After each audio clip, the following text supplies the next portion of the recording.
I would like to hand over to our guest speaker today, Paulo Madonia from Aiko.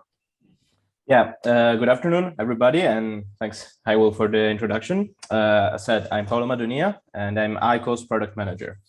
So during today's live demo, we are going to look at MiRAGE, which is Aiko's flagship product for onboard autonomy.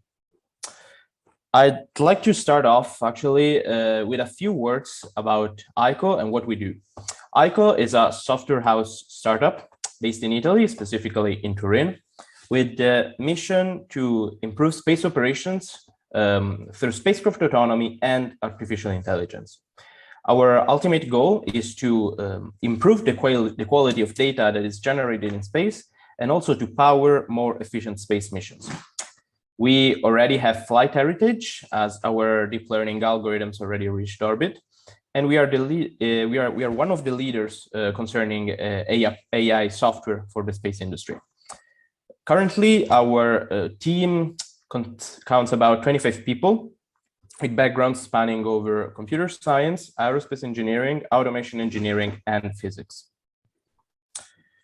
So to pursue our mission at Aiko, we are developing an ecosystem of software products that operate in a complementary way, spanning several domains. We are specifically focusing on 3 areas of application: satellites, mission orbiting Earth, astronaut support in Earth orbit and in interplanetary mission, and finally, deep space missions, most notably missions to the Moon and Mars. Now, for the sake of today's talk, we are going to focus on what we are doing concerning the Earth orbit applications. So concerning the family of products for the Earth orbit, we start from the ground segment, for which we provide tools that assist the ground operators and also complement the onboard autonomy softwares. Then, of course, we move over to the space segment, for which we develop algorithms for onboard data processing, planning and scheduling, and also advanced diagnostic tools. Ultimately, we extend autonomy to the constellation level, enabling cooperative systems of satellites. In this direction, we are developing tools for distributed planning, constellation management, and constellation reconfiguration. Now, the protagonist of today's event, which is MiRAGE, occupies a central and we can say pivotal role between the 2 ends of this ecosystem. So let's go back to square one, and let's talk a bit about MiRAGE. So what I'd like to share with you the most today is how the use of onboard autonomy will provide more relevant data and also will enable more efficient space missions. So today, all the decisions that define the activities of a satellite are evaluated on ground. But what would it look like if a satellite was able to take decisions on its own? What would it look like if it was able to set its own schedule? So I'm just going to give you a preview of it. So what you see here, although simulated, is MiRAGE while handling the operations of a small satellite performing an Earth observation mission. So for now, don't focus too much in understanding the various elements that you can see in this user interface, but have a look instead at this central panel and how MiRAGE updates the mission schedule in real times in a dynamic way without any intervention from ground. So I would say that for now, we are gonna, this glimpse of MiRAGE in action is gonna be enough, but don't worry, because we are gonna get back to this scenario in a few minutes. Oops, I just paused the video. Okay, so what is the reason behind this effort in changing our approach to operations? What is the real driver? In an ideal world, we should always strive to improve the efficiency of our missions and also the quality of our products, right? So just think about how we have operated satellites for decades and how we are still doing it today. Is this the way that we should operate satellite tomorrow as well? Well, the space industry is definitely a fast evolving one. So I'd like actually to share some thoughts with you about this. First of all, over the last few years, we witnessed massive growth in the number of satellites that orbit especially in low Earth orbit. So what are the implications for the ground segment, as it will have to handle much many assets than today? Second, as the number of satellites that reach orbit every year is increasing exponentially, also the amount of data that is generated on board is increasing exponentially. And this raises another question: how much of this data is actually useful? How much of it is profitable, and how much of it is worth sending down to Earth? Third, we are seeing that besides these technological advancements, we also have access to more and more powerful computational platforms. Most of these platforms are now standardized and they are commercially distributed on large scales. Here, the open question is the onboard software keeping up with these improvements from the hardware side? At the same time, while many things are changing in the space industry, there's one thing that has not been changing over the last decades, and that is the role that the human element has in spacecraft operations. In this context, actually, needs in space operations may soon become too straining on ground operators. So the question here is, will the supervision from the human element represent a bottleneck when it comes to efficiency and fast response? Well, all of these points make a strong case for the use of edge computing, and specifically for using artificial intelligence on the edge. Such technology would provide many benefits, which I'm just going to summarize here in 4 points. So first, it will allow the spacecraft to become aware of the environment and to quickly react to the changes in it. Second, through smart data processing, the spacecraft will be able to download just the data that is profitable or actionable. And it will also be able to process on board whatever is needed for good prosecution of the mission. Third, by analyzing the platform data in real time, the spacecraft will be able to take decisions in both proactive and reactive way. And ultimately, but not less importantly, let's say, by automating repetitive tasks and by improving the overall productivity, this will bring an overall cost reduction in mission operations. So in this sense, here at Aiko, the answer to all this point is MiRAGE.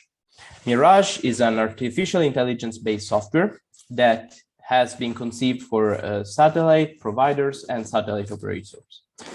The main goal of MiRAGE is to streamline spacecraft operations by reducing the human intervention from ground, and also by optimizing the mission plan in real time, since it can rely on timely information coming from the spacecraft.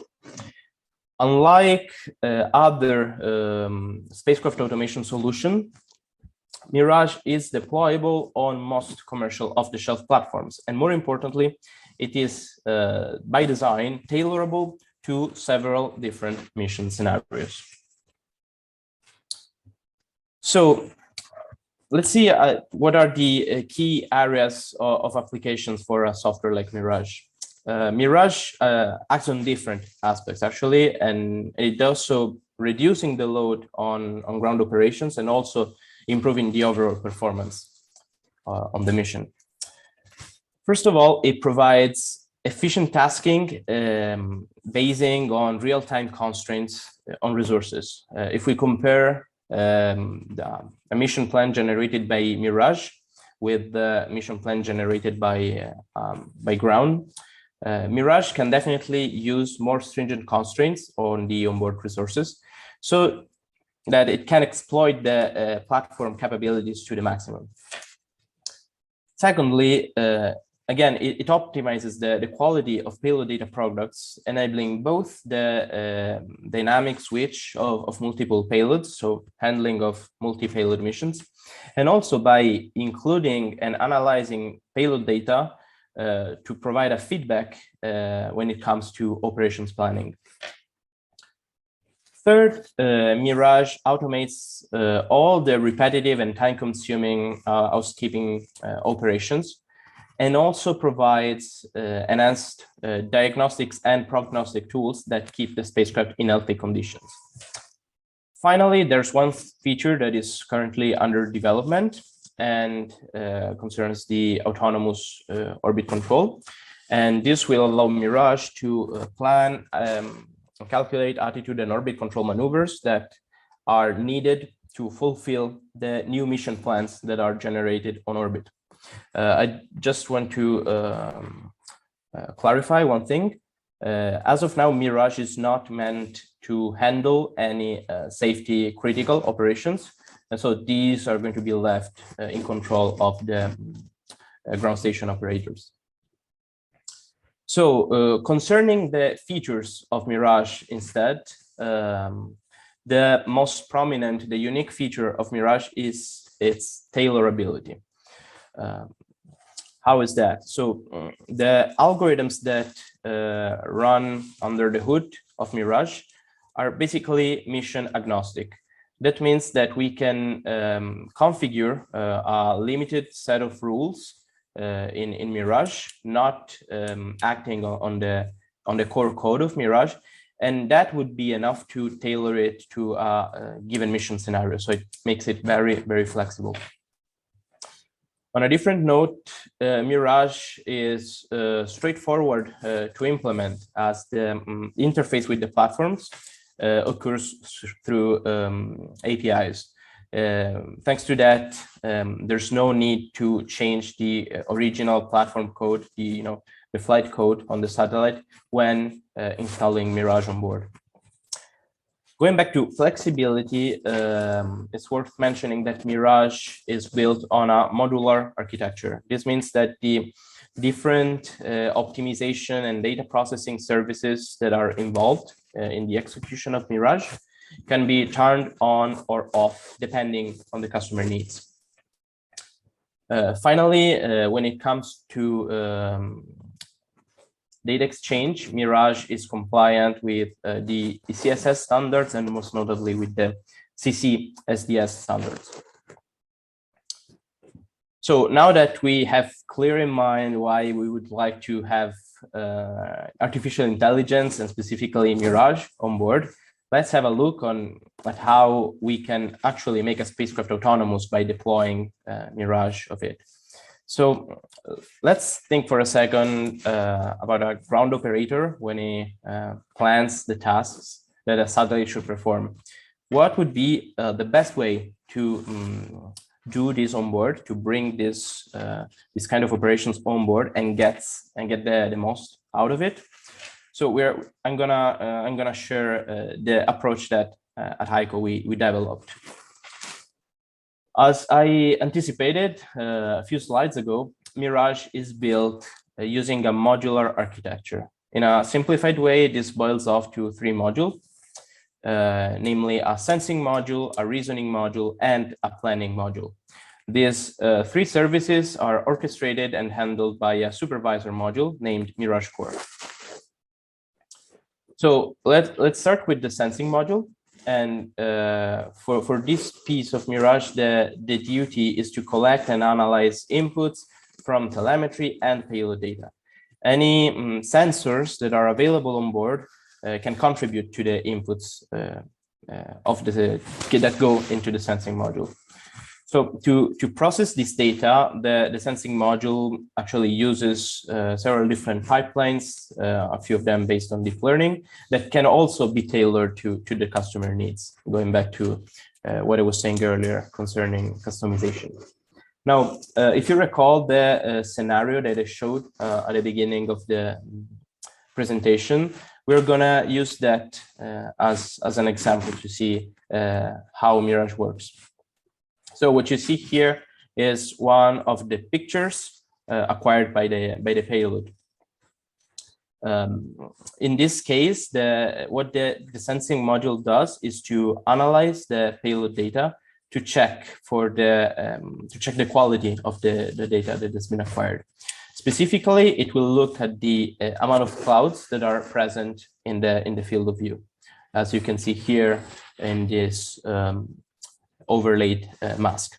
Now, this data will be aggregated and passed on to the reasoning module. So let's move over to that. Then the reasoning module processes the inputs from the sensing module. And in this way, it can provide explanation to the detected events, making the spacecraft aware about what's happening around it and in its field of view, let's say.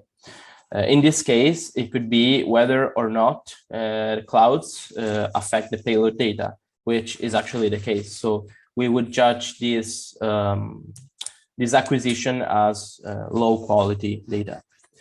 On the other hand, the reasoning module is also capable of proactively identifying the best goals to pursue.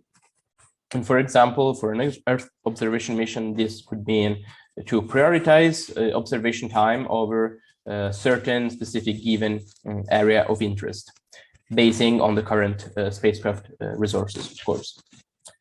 So with that information generated by the reasoning module, we're gonna move over to the planning module, which then is in charge of setting an optimal mission plan. As the plan is defined, the module then adapts the current schedule as needed, taking in input also the information on resources and the analysis of the payload data. In this case, then, since the data was evaluated poorly, it will prompt the spacecraft to stop storing payload acquisition and will resume the data taking only when the data quality goes back above a certain requirement threshold. So can you spot the differences between the MiRAGE approach and the typical approach to operations? Let's have a quick look at it. So if we were just relying on a ground-generated mission schedule, we would have gathered many pictures and gigabytes of data, regardless of their quality. Then we would have downloaded them and downlinked them to Earth.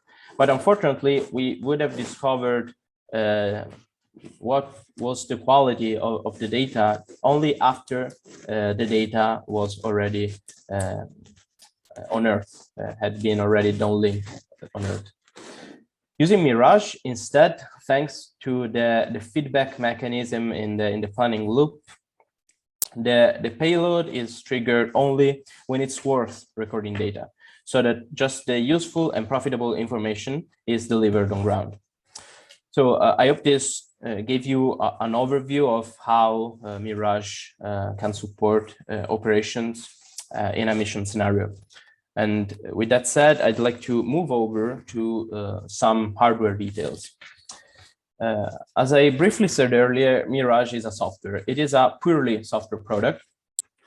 And because of this, it is not tied to a specific hardware architecture. Or better, we designed it not to be tied to a specific hardware architecture.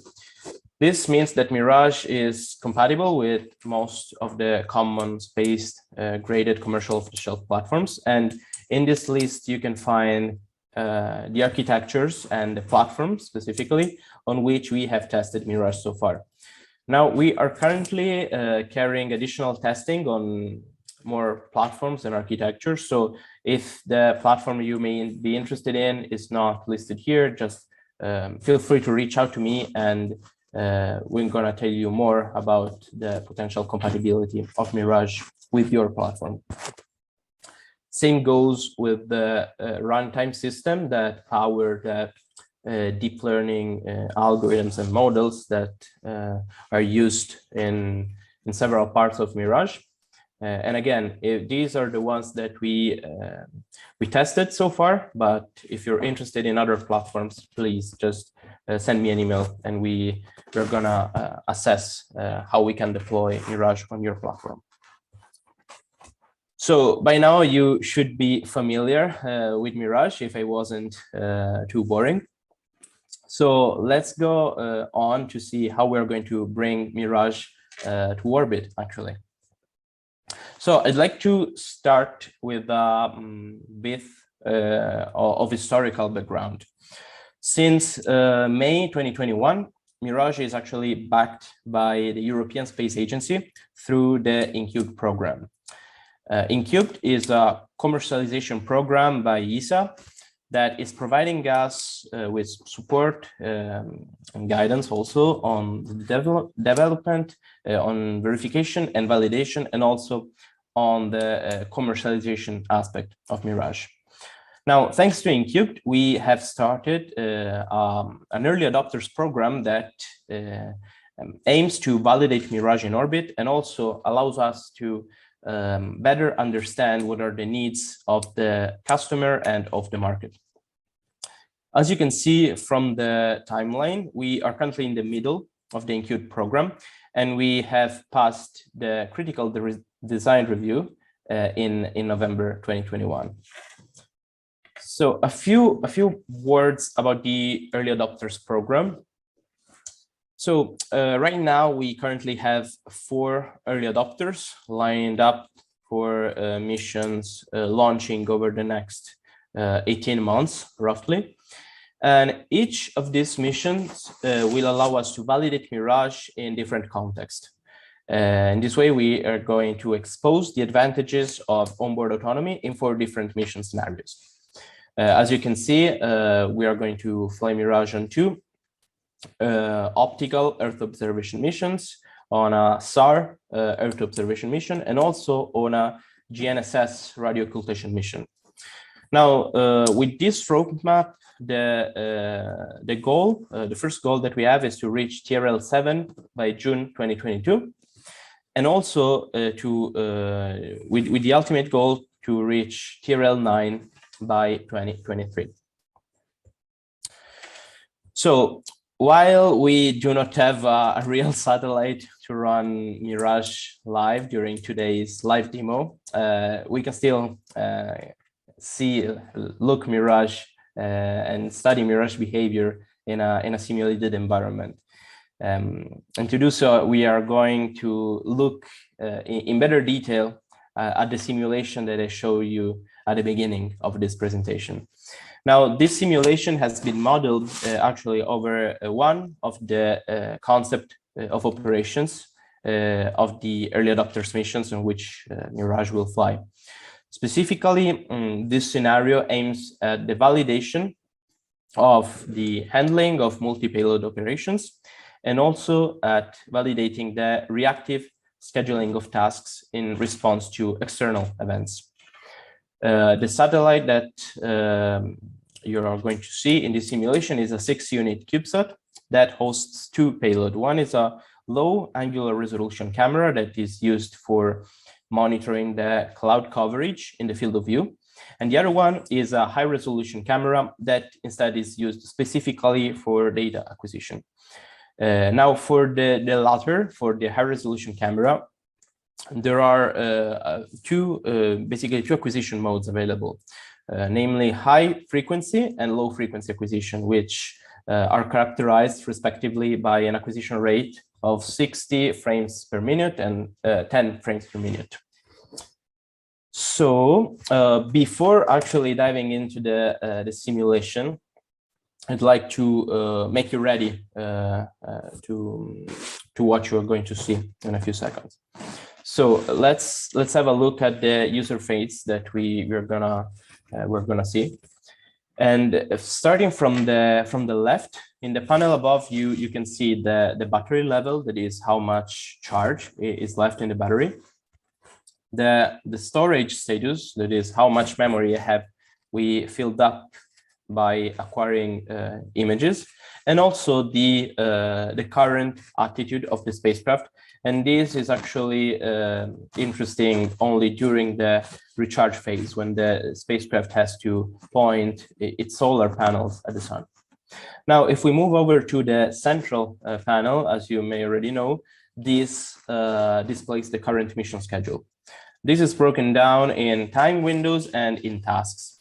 So starting from the time windows, we first have the ground station visibility windows. That is when basically we can have a direct contact with the ground antennas, and thus we are able to perform downlink or receive information from ground. Then we have the sun visibility windows. So these are of interest because they define whether or not it's possible to recharge the spacecraft, so that we always want to have a certain amount of charge left in on the spacecraft when we are out of these windows. And then we have 5 different kind of tasks. We start from the downlink, which goes by itself. It's when we send data down to Earth. Then we have the 2 kind of acquisition. So HF stands for high frequency acquisition, and LF for low frequency acquisition. Then we have the monitoring tasks, which is performed with the low resolution camera. And ultimately, in purple, you can see the recharging tasks. Now, you may also see from time to time some tasks in gray, and this means that the task that is displayed in gray is actually belonging to the mission schedule that is periodically updated, sent from ground. Then MiRAGE on board during the flight will be able to decide whether or not it's optimal to perform that given task.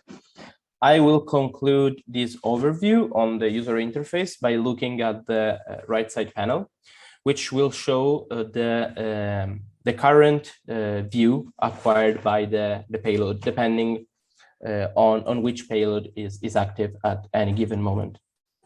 So after this introduction, it's time to see MiRAGE in action, actually. So with respect to the previous video, now you also can see on the left side a live log from MiRAGE that shows the current mission task and also the time window that has been allocated to it. So right now the spacecraft has just switched from the high frequency to the low frequency acquisition mode, and now it switched to the monitoring phase.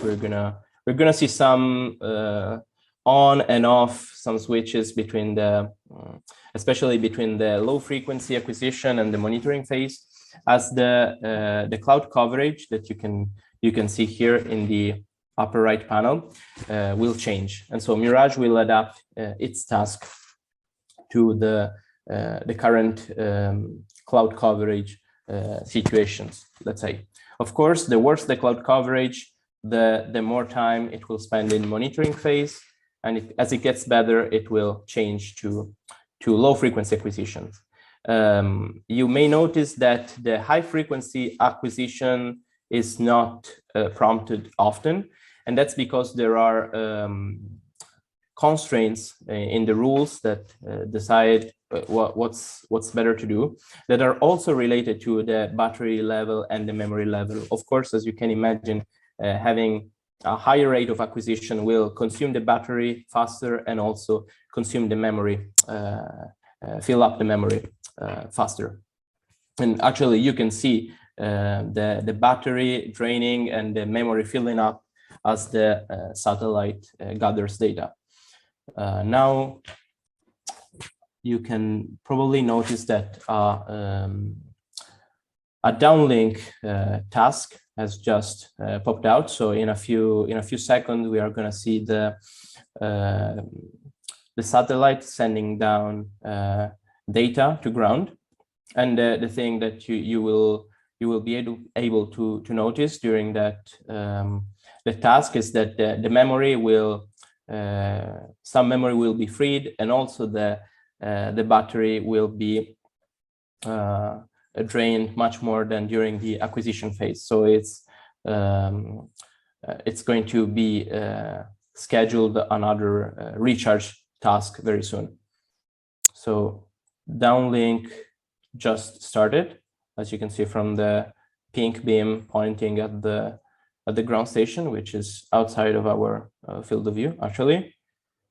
And as I anticipated, the satellite now is recharging and changing its attitude to point the solar panel at the sun, so that it can prepare for the night, let's say, with enough power stored in its battery.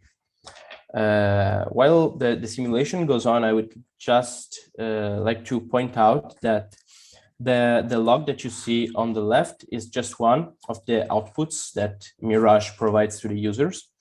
And it's actually just one of many log files. So combined with the other log files, every decision that is taken by MiRAGE is actually trackable and also explainable, so that it can be compared with the decision that a ground operator would make, and so that not just MiRAGE performances can be assessed, but also the safety in MiRAGE decisions can be monitored over time. So the satellite is going to approach the night soon, and as there are there are just optical payloads on board, there's not gonna happen anything interesting overnight. So with that said, I guess it's time to wrap up our journeys of today, and so. We saw together the unique features of MiRAGE, which again is Aiko's flagship product that will bring satellite operations on board and will maximize the efficiency of your satellite. It is completely mission agnostic, and this is the unique feature of MiRAGE that I'd like to stress. Our algorithms are mission agnostics, and the product can be configured to handle several different mission scenarios, so ranging from remote sensing to telecommunication to scientific missions. We are currently validating MiRAGE thanks to the European Space Agency and the INCUBE program, and we are running an early adopters program to reach TRL 9 over the next year. Currently, we are not say looking for additional early adopters, but still, if you're interested in using or deploying MiRAGE on your platform in the next few months or in short timescales that are before 2023, the door is still open. So just reach out to us. And actually, as part of today's seminar, we would like to offer you the opportunity for a one-to-one consultancy to the attendees of today's seminar to identify and extract any added values from your business that can be provided by the deployment of MiRAGE and onboard autonomy on your satellite. So with that said, I thank you very much for your attention and for attending today's seminar. And I'm gonna leave my contact information here so that you can reach out to me. So feel free to do so. Thank you very much. Thank you very much, Paolo. That was great. That was really interesting overview. And thank you for explaining the motivations for satellites to become more autonomous, and how Aiko and through MiRAGE is looking to address this, solve this problem, and address this opportunity as well. So we're really grateful for you sharing that information, and particularly with the great offer that you've given to people there and explaining the actual state of play of the system with regards to the missions you have planned. So that's fantastic. So I've got some questions for you here. There's a question firstly in the Q&A. It says, thank you for your insightful presentation. Would MiRAGE also extend to the optimization/automation of collision avoidance maneuvers? Okay, so this one is pretty easy. So thank you for this. This is a great question, and I'm saying it's pretty easy because it's something we're looking forward to, but it's not currently included in MiRAGE. As I briefly mentioned, currently we focus MiRAGE on known safety critical operations.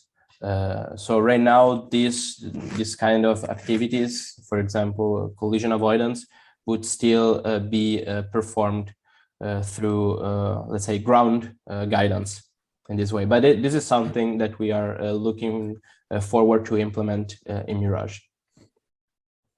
Excellent, thank you. We've got another question, but the answer to that first one ties into one from that I had. So obviously, autonomous vehicles on the ground and terrestrial purposes have had some struggles with adoption, primarily because of the safety issues, but also secondarily, to some people, because of the potential for job replacement. Now, in space, the safety issues are actually a reason why we should be using more autonomous systems, even if you look towards the emerging applications and possibilities in orbit servicing. Such concepts, add complexity, and complexity is risk in space. But in terms of the second aspect there, the human operations aspect that involved in MiRAGE, is much retraining or new education required for operators to use MiRAGE in some of the ways that you've talked about today? I'm sorry, I missed the first part of the question. You said is much retraining? So is much retraining or education, going to be required for operators to use MiRAGE? Not really, because while MiRAGE is deployed on board, it also comes with a ground ground interface for the operators.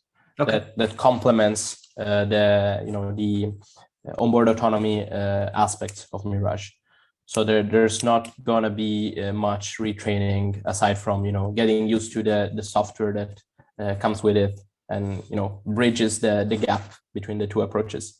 Sure, which is the case for any system you're going to use in a mission. So that's great, thank you. So another question we've had here is, how do you handle different mission-specific data? Is it always a custom solution? For example, different cameras across missions? So it can be a custom solution depending on the level of complexity, I would say.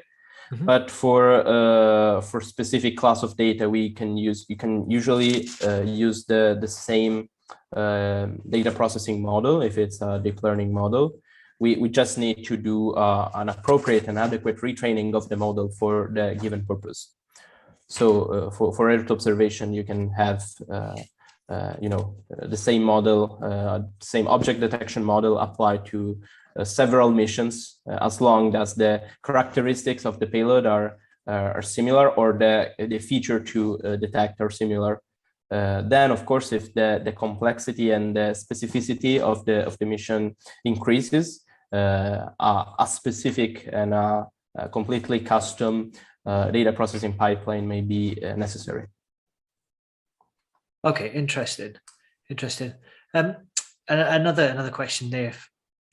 What if the payload or sensor is in orbit for the first time? Yeah, so for that, this is something that we had to deal with in the past when deploying for example, the cloud detection algorithm.